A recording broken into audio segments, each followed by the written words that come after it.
코로나 신규 확진자 이틀째 400명대입니다. 주말에 검사 건수가 줄어든 탓이라서 안심할 상황은 아닙니다. 여기저기에서 집단 감염이 이어지고 있고 또 목요일에 49만여 명이 치르는 대입 수능도 변수입니다.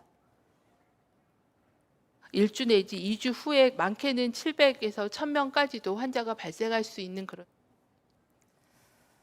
네, 수도권은 오늘 밤 12시부터 2단계에서 조금 더 강화된 거리 두기가 적용됩니다. 또 부산시는 수능 날까지 72시간 동안 3단계 수준으로 관리하겠다고 했습니다.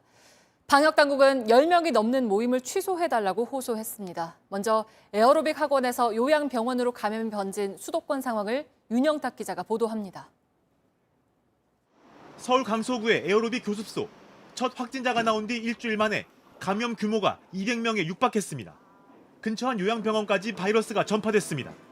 교습소에 다녔던 병원 관계자가 지난 24일 확진 판정을 받은 뒤 최소 21명이 감염됐는데 요양보호사 등 병원 관계자와 환자, 가족을 중심으로 조사가 진행 중입니다.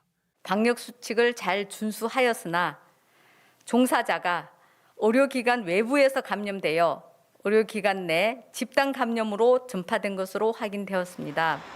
인천시 남동구의 한 노인 주간 보호센터. 28일 이후 사흘 만에 총 20명의 확진자가 나왔습니다. 이 중 이용자는 13명인데 70대 이상 고령층인 걸로 파악됐습니다. 일상생활 곳곳에서 집단 감염이 이어지면서 지난 일주일간 평균 확진자 숫자가 400명을 돌파했습니다. 전국에 이용 가능한 중증 환자 병상은 57개, 서울, 경기, 인천 등 수도권에 33개, 울산 8개, 강원 5개 등 6곳에 24개가 있지만 부산과 충남, 전북은 1개도 없습니다. 방역당국은 확진자 중 젊은 층 비율이 높아 중증 환자 병상 운용에 아직 큰 차질은 없다고 했습니다. 그 병상을 비워놓는 한이 있더라도 여유 병상을 확보하는 그런 노력들도 했고 물리적인 그런 공간에 대한 확보도 필요하고 하기 때문에 시간이 좀 걸릴 수는 있다고. 하지만 부산의 금정고등학교 관련 확진자 20명이 병상이 없어 대구로 긴급 이송되는 등 지역별로 병상 부족 현상이 나타나고 있습니다. JTBC 윤영탁입니다.